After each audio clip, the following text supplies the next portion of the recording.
I wonder does one come away listening to this with more questions or some tiny bit of clarity? I guess the goal is either. I'd say I prefer more questions. Question Yeah, same. everything. Always. If you're Always feeling more clear on questions. something, ask more. Yeah. I hope to be extremely confusing That's the to the Virgo in point me. where Ask you more. go and determine the answer for yourself.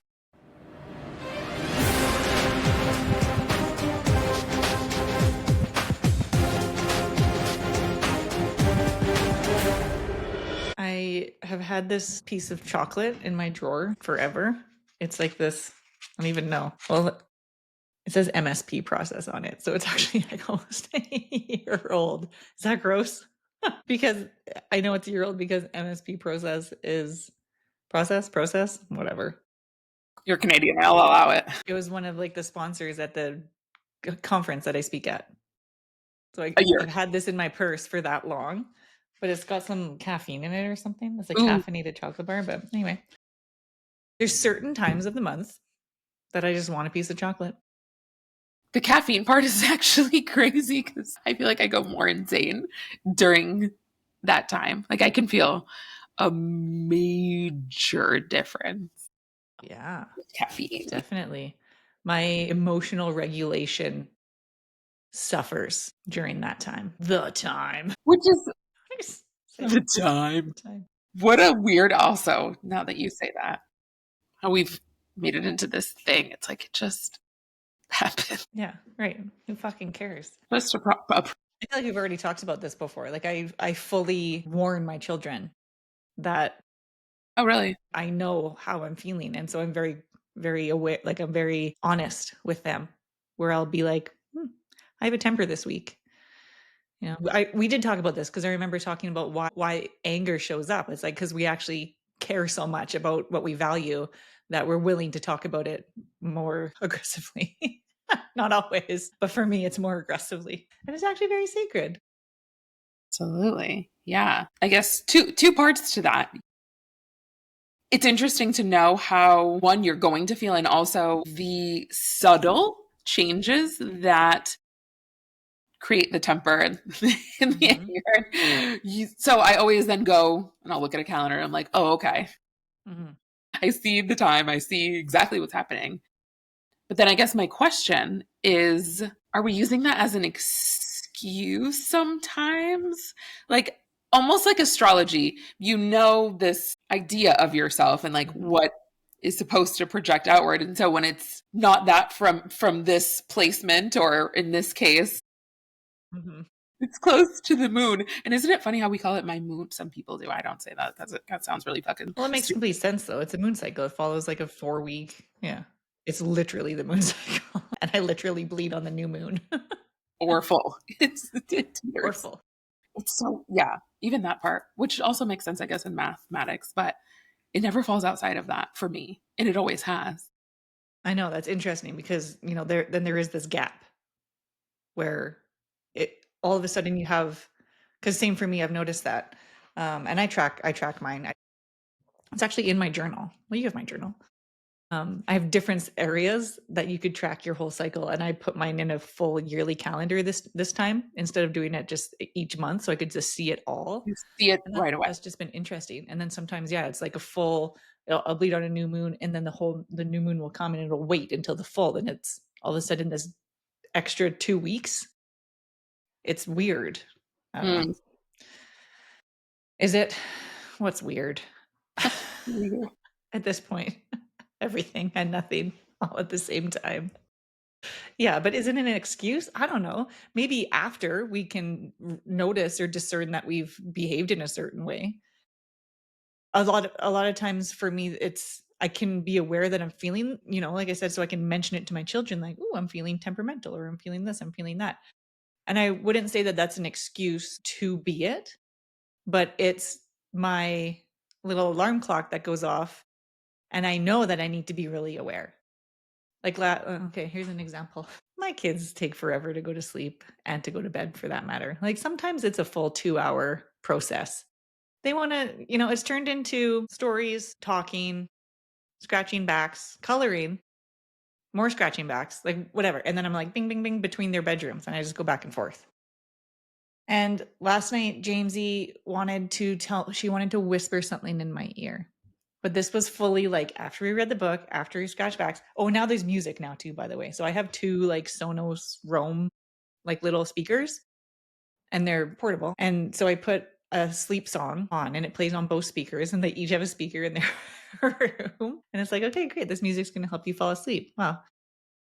Yeah, yes. And, for one of them, Lennon was like drooling within minutes. Jamesy was just awake and coloring and doing her thing and listening to the music, like almost grooving to it. I'm like, oh boy. Yeah, of course she was. If you gave me 1, 2, 3, 4, 5 things to do before I go to bed, I'm sitting I'm sitting in up all 10 night. I'll minutes stay in up all all of night. them. Yeah. But the bad habit that we got into is when it's time to shut it down, it's a meltdown, because it's just that's the age that everything's a meltdown. Anyways, my point is normally I'm fine at the meltdowns. I'm listening. We're putting this away now. It's time to go to sleep. Like I start bedtime a full hour before it's bedtime. So I know we can get through all these things together. But she's like, I want to whisper something in your ear.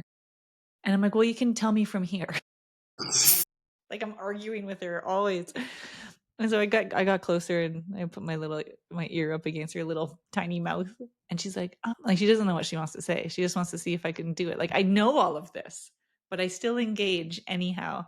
And she's asking things like, why did the cow cross the road? I'm like, to be milked. And she's like, yep. Like just the most random things.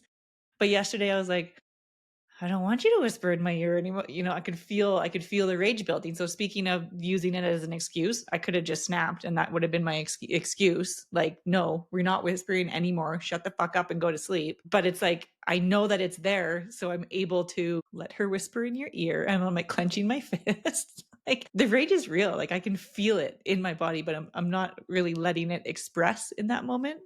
So that's kind of how, I guess maybe that is emotional. Is it a regulation if it's still there? I don't know. I'm controlling the expression of it, but am I Right. regulating it?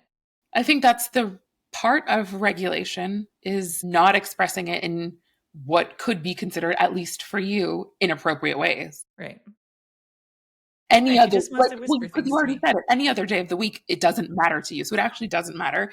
It is this thing that, and I feel like what really is happening, it shows how much effect hormones have on bodies in real Yeah, life. that. So how can that be an excuse when it's that just real, Well, it's not, it, you've chosen to see it as awareness, which is great. Not everyone does that. Also fine. Right? I mean, for some, then it is an excuse, but it can also be, like you're saying, the awareness that this is coming, this is here, it is what it is, and you're going to move through it as Mhm. best as you can with the tools that you have. People just don't have tools. Bedtime is such a sacred time too. That's when I hear everything. I hear everything at bedtime. So that's another reason why we start early. I'm just like anticipating hearing all the good things of the day, all the shitty things of the day, all the problems, all the here's what I'm working through. Yeah, you've said Yeah. that before, and I noticed I knew understood that before, and then you said it, and then I just continue to see that, or it's like the chat just starts going off like crazy. Yeah. It's like you don't want to shut it down, especially when they're communicating and talking about stuff. It feels like this is gold. This is what can we talk about this at 5 p.m. over dinner? Do you Yeah. want to bring this forward or back? We can tomorrow when you wake up. There's going to be Just a suggestion. I'm not trying to tell you what to do. just navigating things. So where are you at? What's happening? I am. Mm, No, I'm very much sitting in that. mhm. I've done so many things, not even necessarily done things or had things happen, but given enough space for it to just unfold very much as it is, as it comes. So, sort of, I don't know. There's always a other side to a feeling, I think, especially now for this, that exists at the Mhm. same time. Like, I feel, I guess, rather peaceful, but also there is the exact opposite side that just sits there Yeah, of course. waiting. And do you want to put context to that, or do you not want to talk about that? Yeah, I mean, I don't think I care. It's neither here nor there, you know? For you. For sure. Yeah, because at the end of the day, it still is, right? It's never going to not be a situation that I Mhm. have to deal with.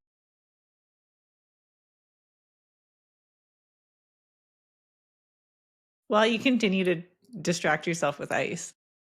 I'm loving the layers today. They're just really showing themselves. Yeah. And I almost took scissors to them because I have a problem. Just one problem? That's One of multiple. one of what do you call it? Obsessive traits. Just I used to pull my hair and now I hack away at it. It's gotten progressively better, I would say, over time. At least it's not a hair pull. Yeah, that's how I used to deal with stressful situations. Now I noticed, especially, and so here, I guess here is the context because it ties into this other thing that I'm going to say. Today is my brother's birthday. And so usually when I'm feeling stressed in a situation, that was my go-to. Like I would do these, like, even I think they called them rituals. Well, not, I didn't call them that. They ended up being that. There were these rituals that I did. And so that I think is what kept me sane but insane. It's kind of an insanity to do that, but also that was the coping thing. That's how I met myself with it. Where now I think the rituals I've created are different. So we had a party, a celebration of life, if you would, for him on Saturday. And it was very not like it, well, exactly, I think, like I expected it to be, like just in what I think I envisioned what that would look like. Something very small, tight, like not this show, so to speak. Like it doesn't have to be that. I guess in my head also, it doesn't take away the fact that he is not here. Like none of the things that we do, none of that is going to make that a different reality. And also like allowing him to live through us and our experiences and everything else is also sort of at least the point, the joy for me, like what I want to experience. And that's what has happened, at least in parts, not as a whole, but there have been instances, I think, of that now create these new rituals, even though I still have very interesting stress induced rituals. Like I used to eat, now I don't eat at all. Like I haven't eaten anything today. Mm. I'm not hungry. And so it's just this inverse of all the things that I used to go to for comfort are not comforting anymore. They don't feel good. You know, did they ever feel good though? I think at a point, like I could Because it's feel, temporary, like the oh, well, it's not even temporary. It's immediate. yeah, the It's instant gratification of something. yeah, this sort of dopamine thing. Mhm. You get it, it happens, you feel it, and then that's where the possessive part comes in because you do it over and over and over again to continue to try to get back to that calm that never really comes Whatever the feeling was that gave you that satisfaction in the moment. the first time, right? Yeah. Yeah, because you're just chasing the past again. It's like that first time of the experience feels so different than the rest of them. It's never the same. I mean, my mind. Ooh. I'm like, "Oh, it's like when we decide to," we were talking about karma at work, right? Talking about I had this thought about being born being our first death because, we're essentially leaving what we know to be familiar behind, which is the mother's womb, the connection to source, some sort of life force, and choosing to begin life as an individual, as sovereign, as whatever. Like that feels like the very first death we ever go through. So to your point about chasing the feeling, like I wonder if subconsciously that rush of disconnecting from something that is giving life to then standing in your own life, are we always just chasing that feeling? That would, in my very small brain, feels like that's huge. What experience do we go through in life that gives us that potential rush of prana, And all I can think of is our first death, breath, which is the death. Not even saying necessarily that it's the opposite is birth, but maybe it is but it is our first not breath, life our itself, but last breath. birth. Yeah, Oof, I need to contemplate that. I was talking about addiction with somebody yesterday, and this very similar concept about chasing that same feeling, that instant gratification, the dopamine, the whatever. And sometimes or often, especially in addiction, if you're trying to beat it, the shame spiral that follows. Mm. It's like the at what point did the instant gratification of the thing, like I used to pull my, you were talking about pulling your hair out. I pulled like the corner of my eyebrows out. That's what I used to do. I was just like yank on my eyebrows. But at what point does the instant gratification like be the thing we're choosing, even though the shame spiral that happens after is leagues worse? Leagues. Like, how is that enough? How is that instant little hit enough for us to keep going? That's what's impressive about it. Notice Or maybe for it's just the consistency of the hit that's what creates the addiction because we're looking or for it longer term, but because it's so short, it I mean, also then you have to ask, is that naturally missing for it to have such a strong hold on someone? Because that's also a hormone or something that is produced naturally. And so if it's not there, then you're also always constantly going to look for it as well. mhm. So like how is there is it even right to say is that missing? Is there something that is not being met that needs to be met? And then if that's the case, and these things we've chosen are it, how do we get it? Where is it? Where does it come from? I'd like to know. Yeah, like the source. Anyhow, going back to your experience, that was not what you expected to be. I did. I think I did. My expectations, I wouldn't say were low, not in that sense, but no, maybe I didn't want it to be big. I know for a fact I didn't want it to feel like a show, I guess. Because, like, in thinking, even in like what people do, and like, I put up pictures, but I didn't want to like make an announcement, like say a thing. Like, it just felt like too much. So I didn't. Right, and that's a choice that you get to make. Right. Yeah. I mean, my mother asked, but I didn't. Mm. I was like, she's like, you're better with words. I said, that's nice. And it's still a no. Like, I don't have that in me. I don't think, I don't know, something about me. I just didn't want to. I don't feel like I need to explain it. Like, I just don't want to. Right. And you don't need to explain it. And also people grieve in different ways, right? So to be able to just be in the experience and not extend your judgment onto what was occurring was probably helpful. Yes. Yeah, definitely. There's always a little judgment, I think, at I mean, least from me, but not in an impactful way. no, it's going to be judgment, but Yeah. not condemning other people's We did experiences. that. Yeah. We don't we try not to condemn, but then Mhm. those hormones come back. Oh, man, they do. I think I used to notice, and now really going back on a tangent, how much they affected my mood. I think way before, like, yeah, because this just overshadows a lot of other things that are happening both internally and externally. Like, I think I'm still getting over the magnitude of it. And so nothing else feels as like big.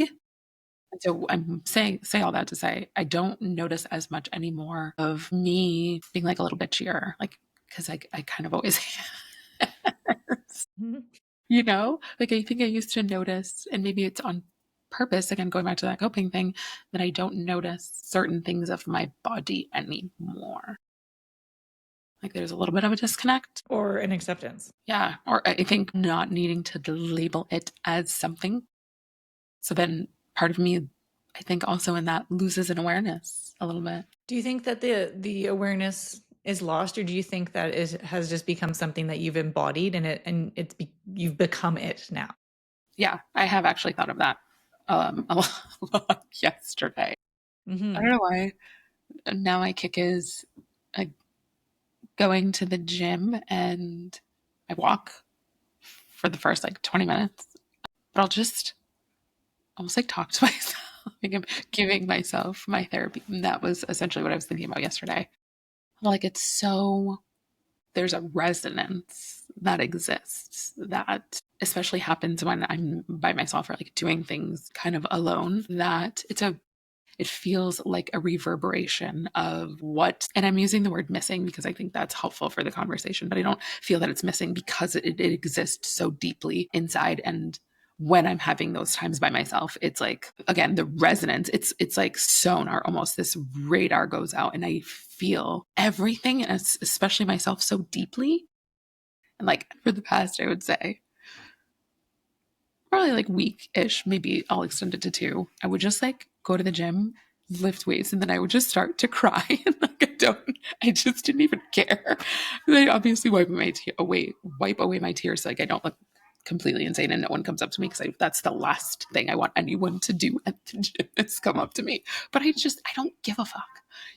There's always this feeling that I have that he is in full presence with me, but it's obviously so different. It's not something physical that I can have talk back in the way that I'm used to knowing, right? In this like physical form. But now it's everything all the time, everywhere, if I allow myself to connect back to it, right? So Mhm. it's in this field that is not tangible. It's permeable. And so the resonance, the energy that exists has to flow sort of like, again, like the radar, the sonar, Mhm. and The then it frequency. reverberates back. Yeah. Yeah. And I notice those more now that when I'm by myself. And so it's and I think circling back to why I'm even saying this, to your point, that's maybe what's giving me this loss to like these bodily sensations, because I'm so in this other like field Yeah. arena. Sure. Where it's like my bodily sensations are actually a distraction from what's actually possible to connect with. Mm. Hmm. Yeah. And we associate so much with our bodies. It's like such the most tangible layer, that we can't help but sometimes identify with what it is our bodies are going through. So to peel that back and connect more to your energetic layers, your intuitive layers, that is a completely different experience and a completely often untapped. Okay, I have an example. I started listening to the telepathy tapes. Have you listened to this? No, tell It me. is so I'm fucking looking it up right fascinating. now. Obviously, Look telepathy. it up. I don't have time. And so they're doing these studies on not just children, but young adults and whomever with varying levels of autism. Many of them are nonverbal. And so speaking of the physical body, like the physical ability to use your body to speak is taken away from these individuals. And so a lot of times in our society we just assume that either one, they're non-intelligent, two, they'll never be able to communicate, and whatever, right? All these preconceived notions. Well, these studies are completely blowing that. And you say studies, but it's like science will never prove anything like this. And therefore it just gets tossed aside, right? That's why I'm really enjoying listening to this, because the way that they are conducting the studies is so thorough that it's impossible not to believe it, you know? And these people with autism are speaking to one another and to their families. A lot of times it's their mothers, uh, through telepathy. And it's absolutely mind blowing. And also, it's like this feeling that you're describing is what's making me think of that connection, where they can also connect with people that are in completely different locations. They don't need to be in the same space, they don't need to be in the same room. Time and space doesn't exist in it, so this feels like an example of that as well. Yeah, absolutely. And to your point, and maybe where there's room for it to be scientific, is that we live in this very like localized Mhm. sense. But the reality actually is, and that's been proven scientifically, is that nothing is local. Nothing actually is here or there or where you think it exists in space. So then, if that's true, then there's this other side that is non local. And I think that's where that tapping in, or this ethereal, if you would, realm actually is. And again, not local, but how else to be able to describe it than in Right. contrast to what it is not. Right, but to bring it in, understand it through our filters somehow in order to express our experience. Yeah. Not even that that's necessary. Your experience is yours. It's not something that even needs to be shared, right? No, not at all. But I think going back to the science part of it, that does help people accept where it's harder for things that just don't make sense to sit there and never be looked at again, never actually be uncovered. And so there Mhm. are, Or to practice being in the yeah, energy, to right. hone it, And to yeah. to move away from seeing as believing and having actually experiences and letting that be exactly that, an experience. Like it's sometimes it doesn't need to be answered or questioned. It is what it is. That to me makes the most sense, especially with things like telepathy. We're talking about a field that we do not understand. That is not where this form comes from. Like that's essentially the source of our being, but we have forgotten what that is. We're on a journey back to that remembrance, going back to what you were saying before, back to the death, to the rebirth, because they're the same feeling. Like that's essentially what you were chasing. That's why seekers exist. Like going on a roller coaster ride is still chasing that same exact feeling. It's like that rush between the new and the old, like the dark and the light, the birth and the death. It's so close, but it's also like, oh my God, I feel very alive. Probably feels very Yeah. much the same. To feel very alive. It's such interesting descriptions that we put onto these things too. Because what does that mean then? If we're not chasing, if we're not seeking, if we're not looking for those dopamine hits, that we're not alive, you know? It feels like there's this invitation to how do we get motivated, or kind of even that, like even motivation, everything has an energy to it, right? Like motivation feels like that aliveness, inspiration, then we're going to go down and do the thing. But how do we just be? Why does it take something that is exciting or excitable to get us to go and do, even if it's fear, right? What if we were just calm? What if being calm was enough? I believe it is. Hmm. I feel like I have gotten this same awareness, let's call it, before, and it didn't take catastrophe to get me there. It was actually probably more of a stillness than a force. But in saying that now, you can even sort of know that a strong force then has a strong impact and Hmm. consequence. And so that often is what brings people to that. And for some, it's only that. Like they haven't done the stillness part and the sitting that allows for that to happen as well. Like that's possible at all times, I feel like. Yeah. Well, Doing anything. going back to the disturbance I was feeling having James whisper to me over and over. Like I was calm, but it wasn't feeling calm. So what even is that? But maybe in that feeling of calm is where we can connect more, and then cultivate. Do we get calm to cultivate, or do we let external factors be what determines the cultivation? And also, what does this question even matter? Well, It's I'm just thinking because, interesting. well, I don't know why and feel like the first thing that came to my thoughts was I feel like it depends on your design. I am not particularly designed to receive that type of motivation outside of myself, even though it's not impossible. It's not the normal, or it's not the natural form me. I'm sure Mhm. for other people, it almost, not that it, again, nothing has to happen, right? You can choose to be different based on how you were designed to be. Like we see it all the time. People don't even look like themselves as they were born. And so that's a whole other conversation. Yeah. So, what are you naturally inclined to do? And does either of those, kind of like you're asking right now, does it matter? Yeah, Is it it does matter. right? Like I think the underlying thing is, does the motivation exist, period? Right? Are you Mhm. are you constantly moving, resting, changing, right? Like doing all these things in cycles, like actually moving through the cycles versus staying in one place, whichever Right, place that is, whether right. it's hyper or not. And probably for whom, you know? Are you making choices because you want to make choices? Or are you making choices because you think you should make the choices? Also, like that's always a topic of conversation that we kind of head into. But I think you're right. Like not we're not all created equal. While we are all humans on this planet, we have desires, we have interests, we have this, like we have that. And in fact, tuning into our body and noticing the experience that we get from external factors is probably going to lead us toward the things that are for us. So in that it becomes our intuitive hits and feelings that are really important to follow. It's like so we can discover the things that we are really passionate about and good at, like our gifts that we're born with, let's say. Absolutely. I can play basketball. I can get better at it.